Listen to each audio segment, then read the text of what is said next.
Panorama group, जो सोचता है वो करता है।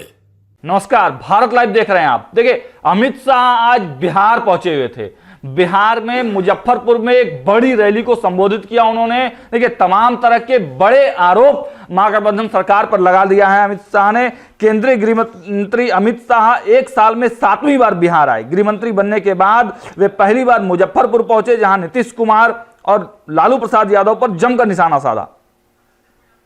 पताही एयरपोर्ट मैदान में जनसभा को संबोधित करते हुए कहा कि 2025 में पलटू राम से बिहार को मुक्त कराना है, बिहार में बीजेपी की सरकार बनानी है। साथ ही 2024 में बिहार की सभी 40 सीटों पर बीजेपी को जिताने की बात कही।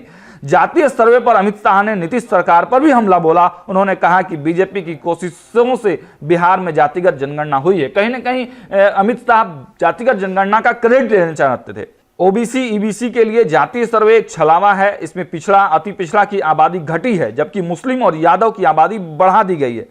लालू जी कहते हैं कि जिसकी जितनी आबादी उसकी उतनी भागीदारी। तो मैं लालू यादव से पूछता हूं कि क्या बिहार में अगला मुख्यमंत्री ईबीसी से होगा? यह अमित शाह ने सवाल खड़ा कर दिया है।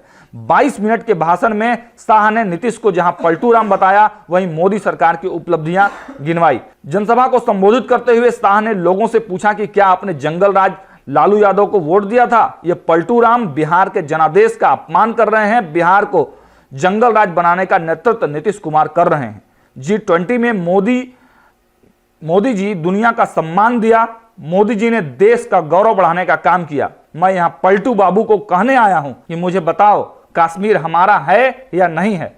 राजद और जेडीयू धारा 370 हटाने के पक्ष में नहीं थे। दोनों ने कहा था खून की नदियां बहेंगी, लेकिन भाजपा डरी नहीं। कश्मीर से धारा 370 हटाया। माता और बहनों को आरक्षण देकर मातृशक्ति को मोदी सरकार ने सम्मान किया। लालू की खिलाफत करने वालों, शर्म करो, आज उसके अलायंस में है। अमित शाह ने कहा कि कांग्रेस ने हमेशा पिछड़ा समाज का बहिष्कार किया है, जबकि पीएम मोदी ने सम्मान दिया है। मोदी मंत्रिमंडल में 27 मंत्री ओबीसी से हैं। इसके अलावा केंद्रीय विद्यालय और नवोदय विद्यालय में 27% आरक्षण देने का काम मोदी सरकार ने किया है। मुजफ्फरपुर में 200 करोड़ का कैंसर अस्पताल बनाया। लीची को जीआई टैग दिलवाया। डाकघर पर स्टिकर लगवाने का काम किया मोदी सरकार ने। आज देश के 60 करोड़ गरीब को आगे आने का रास्ता दिया मोदी सरकार ने। लालू जी इंडिया अलायंस का मुख्यमंत्री कौन होगा, इसकी घोषणा करें। क्या वो अति पिछड़ा को मौका देंगे? इन लोगों ने हमेशा तुष्टीकरण की राजनीति की है। पूरा बिहार गैंगस्टर का अड्डा बना हुआ है। इससे पहले सभा को संबोधित करते हुए प्रदेश अध्यक्ष सम्राट चौधरी ने भी नीतीश कुमार पर कड़ा निशाना साधा। उन्होंने कहा कि नीतीश कुमार को 5 बार सीएम बनाया गया, लेकिन वो पलटी मारते रहे। बिहार में आज गुंडा राज है, शराब की होम डिलीवरी की जा रही है। अपने संबोधन में मंच पर उपस्थित केंद्रीय मंत्री नित्यानंद राय ने भी कहा कि कांग्रेस ने गरीबी मिटाने का काम नहीं किया। बिहार में केंद्र के पैसे से गरीबी मिट रही है। पीएम उज्ज्वला गैस कनेक्शन से करोड़ों घरों में गैस पहुंचा। बिहार की गूंगी सरकार के कारण बिहार में आयुष्मान योजना की स्थिति खराब है। पीएम आवास योजना के तहत 40 लाख से अधिक लाभुक स्वीकृत हैं। गरीब को घर मिले, इसके लिए भाजपा सरकार प्रयासरत है। बीजेपी की तरफ से बिहार की 10 की लिस्ट तैयार की गई है। उसमें उत्तर बिहार के 3 महत्वपूर्ण जिले वैशाली, वाल्मीकिनगर और मधुबनी से 3 महत्वपूर्ण जिले शामिल हैं।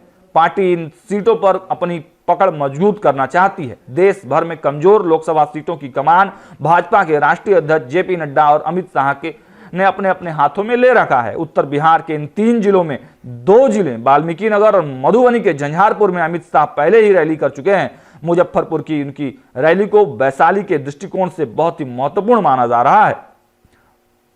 पॉलिटिकल एक्सपर्ट्स की माने तो मुजफ्फरपुर की रैली से अमित शाह उत्तर बिहार में पड़ने वाले मुजफ्फरपुर, वैशाली, सीतामढ़ी, शिवहर, पूर्वी चंपारण और पश्चिम चंपारण जिले को साधने की तैयारी में है। वैशाली को कभी आरजेडी का गढ़ माना जाता था। 1996 से 2009 तक जहां आरजेडी जीतती रही। पार्टी के वरिष्ठ नेता रघुवंश प्रसाद सिंह के बदौलत यहां आरजेडी का एक छत्र राज रहा। बीजेपी यहां से लोकसभा का एक भी चुनाव नहीं जीती है। अमित शाह से मुजफ्फरपुर से वैशाली लोकसभा क्षेत्र को साधने की तैयारी कर रहे हैं। राजपूत और भूमियार बहुत इलाका होने के बावजूद 2014 से बीजेपी इसे अपनी सहयोगी पार्टियों के लिए छोड़ती रही है।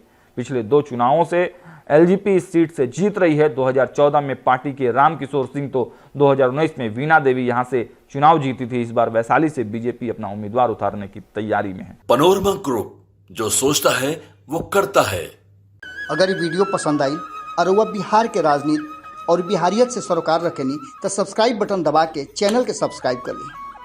ओजे एगो घंटी बा, ओकरा बटन दबा देला से कुल सटीक और मारक खबर रुआ मुफ्त में मिल जाई।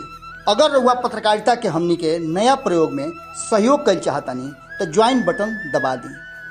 पेटीएम नंबर नोट कर ली 9386816700। धन्यवाद।